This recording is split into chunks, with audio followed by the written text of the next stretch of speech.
I want to talk about the brilliance of Dr. Amos Wilson. Amos, beautiful brother, King. When did you meet him? I don't even know. I think I met Amos sometime when I came back from Boston, sometime in the early 80s. I couldn't tell you exactly when I met Amos, but I know it was in the early 80s. Because I'd come back, I'd been in Boston. I might have met him before I went to Boston, but I went to live in Boston. I lived back and forth to Boston for years, but in '75 I moved up there with the intent of staying there. And I was there for 5 years, then I came back. And I got very embedded in Harlem politics, Harlem educational system, and that's during the period of time I met Amos. I had known Dr. Ben and Dr. Clarke prior to that time. Had worked with them, had worked with Dr. Jeffries prior to that time. And I might have met me and Amos, but we got closer when I got back here in 1980. Amos was, I used to call him African-American culturalist par excellence and an African perfectionist. He psychologically understood white people, black people, and the system. See, the system has its own psychology. It's not just benign. It evokes. And so he understood systemically how America worked and how it affected the psychology of black people. I remember his first book, now I remember where I first met him, 1980, in the office of Joseph Mack on 7th Avenue. He had just finished his book, The Development Psychology of the Black Child. And we met in Joe's office, which was across the street from my kids' elementary school. Joe Mack is an attorney, a civil rights attorney, an activist attorney in the community at the time. And reading that book, The Developmental Psychology of the Black Child, just blew me away. And sitting and talking to Amos, because Joe gave him a space in his law office, for his office. And he was just totally dedicated to trying to make us understand psychologically how we were being affected by slavery, by the post-slavery era, by the educational structure, by the political structure. He said that all these things are psychologically injuring us or debilitating us or disabling us. But you have to understand how to dismantle them in your mind to see the damage that they're doing. You know, he did that better than anybody else, you know. You've been around a lot of brilliant brothers, right? Including yourself. I've been very, very, very blessed. I knew everybody. Is he up there in regards to one of the most brilliant people you ever met? Who, Amos? Yeah. Amos was a god. Yeah. Blueprint for Black Power, which is his last piece, which was finished after his death. But I like Developmental Psychology of the Black Child. Everything Amos Wilson ever wrote was to dissect America's psychological influence on black people. No one comes really close to him except maybe Wade Nobles and Naim Akbar.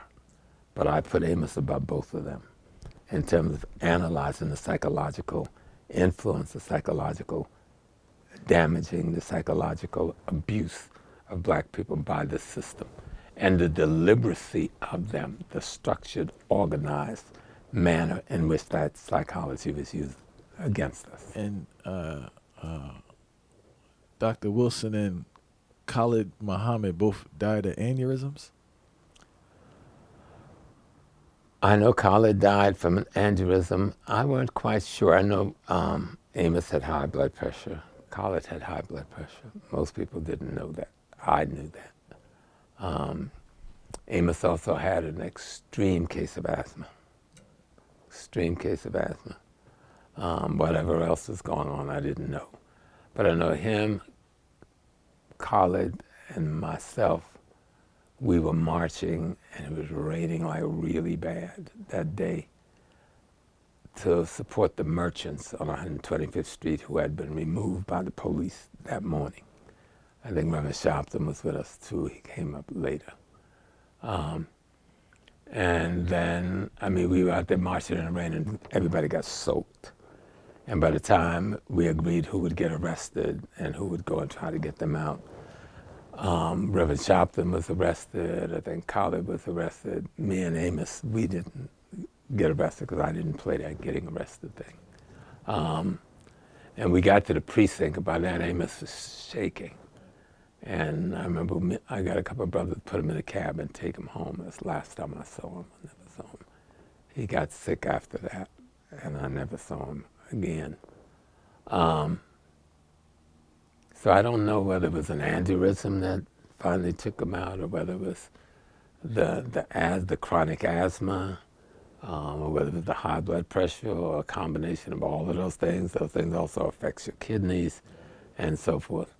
On the college case, I knew it was an aneurysm because I was the first one that got called that he was dead, and to keep the death a secret until things could get organized. That was his wife and his son, and Malik Zulu Shabazz, and Brother Hakeem. I made the announcement in New York of his death in front of the Apollo. Me and Abubadika Sunny Carson and the December 12th movement. And Khalid and I had been together that Saturday night. He died that Tuesday. He was speaking at Harriet Tubman School. I was speaking at First World. So we met early in the evening because we knew we were speaking at virtually the same time. And later that night, about 11, him and Hashim called me at my house. And we talked for about an hour. And he said he was going down to Philly there was a basketball championship or something. And then he started joking about this Philly steak he was going to eat. And I told him, boy, you don't need to be eating no damn Philly steak. Right? And that's the last conversation we had until I got that phone call on Tuesday morning. He was sick. He was on the high blood pressure medicine, that beta blocker. And he took it when he wanted to and took it when he didn't want to, he didn't. But with beta blocker, you can't do that. You got to be consistent, you got to take it on time, the same time, etc. Well, he would take it when he was feeling good, he stopped taking it. And then when he started feeling bad, he'd take it again. But that will kill you. And it did exactly what it would do. It would lead to an aneurysm. So, great soldier, extraordinary soldier, loved him forever. We used to sometimes call me at 7 o'clock in the morning every morning just to discuss stuff, or he'd just show up in town and show up at my house at 12, 1 o'clock at night. Always had ideas in his head, what he wanted to do for black people, how he wanted to rebuild that new Black Panther Party. I remember the last big discussion we had about that, and I said, take them out of the uniforms. Don't have uniforms. Let the dress be clandestine, you know. He didn't fully agree with that because everybody liked the symbolisms and stuff.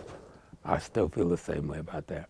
Did he ever express his hurt with his separation from Nation of Islam? Mm-hmm. Yeah, he expressed his hurt. I was with him when he got the letter. I mean, I was with him in Baltimore.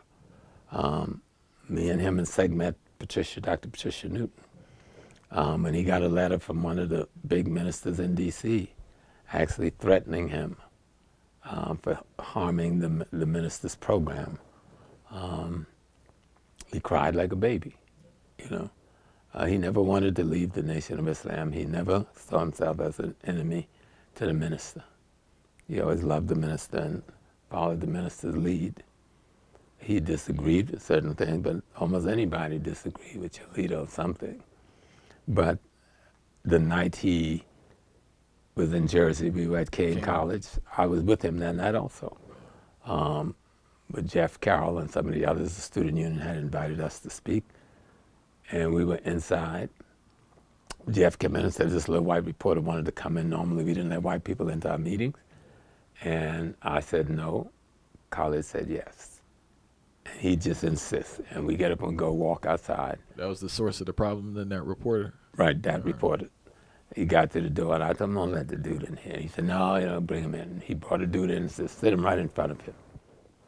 And that's the dude that wrote the article where he said he looked under the Pope dress and that the minister kicked him out of the nation for. that article, you know. And it was that reporter that we told him, don't bring that Negro in here. He was a white boy, little Jewish guy. You know, he came to do what he came to do.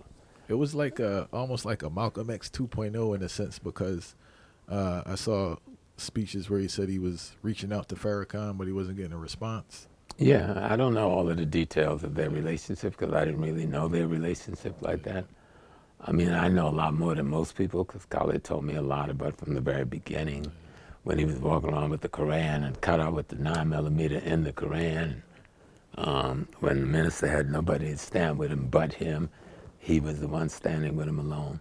I don't know what their relationship was. I know he was the one that brought me and the minister together, you know, to break bread and to move away from any hostility between Malcolm's community and his. I knew he loved the minister. I knew he, you know, adored the teaching of the Honorable Elijah Muhammad. But when you're out in the political world, the guy in the field's gonna see something the people in the house don't see. And that's usually where the clash comes. You got a field soldier and he's experiencing the people one way, and you're in the house and you're experiencing the people the other way. And when it's time to say what should be done, there's usually a conflict. And I think that's where the conflict came. You know, I was with him when he founded the new Black Panther Party. When he got shot in L.A., I flew out to L.A. They wanted Dr. Jeffries to come. I told them, no, we won't send Dr. Jeffries. I'll come myself. We took him from L.A. and we went to Texas. So I found myself, I was involved in a lot of stuff. That's what I was saying, man. A lot of people. But when you're at a certain space and struggle, you're together, you know, with certain people. All right, last figure I want to talk about before we get into healthcare. Dr. John Hnerick Clarke, right? The question I have for you is, how was this man able to acquire so much information? John was what's that word? Adamant, avid reader. John read everything that had writing on it. His house with libraries, every room, whether it was a bedroom, there was bookshelves all around, from floor to ceiling. And every room had a category. I remember on the third floor was the Islam. And I'd go there to study the Islam. Because I asked him, what area should I have? I told him, you got your area, Dr. J. You got his area, Dr. Ben got his, what should be mine? And he told me to master Islam in North Africa, to study that, and he gave me access to his library. But he was close to us in Black Studies at City College and in the First World Alliance and the group that I worked with called the Sons of Africa, so he was like our father. So, you know, I'd go to his house to paint, me and Reggie and the brothers. I'd put up ceilings, you know, 'cause I'm pretty good at doing dry board, putting up sheetrock in the bathroom and things like that, and just being able to sit with him and talk. You know, even before he became blind and after. And just one thing, he read everything. If he wasn't giving a lecture, the man was reading. He was studying because he loved history and he understood you had to have information. And then you had to make sure you had accurate information. So that means you had to examine lots of documents, you know, and he did that. And he had such an extraordinary memory. But beyond the memory, what I learned from John was that he, they got a word for it too. The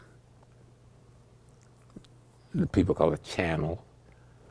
But he could go with the ancestors. I mean, one day we were someplace and he was lecturing about Shaka, king of the Zulus. And then he says, yeah, and Shaka walked into the kitchen and he put his hands on his jaw like this and he looked at his mother. Afterwards, I said, now, John, how did you know he put his hands on that table and look at it? And he just laughed. And I go, like, you know, and I saw him do that a number of times by different historical figures. And I suddenly realized he could move back in time. That he can actually go to that place where those ancestors were And so I sought to try to be like that. How do I tap into the ancestors so they become my teachers?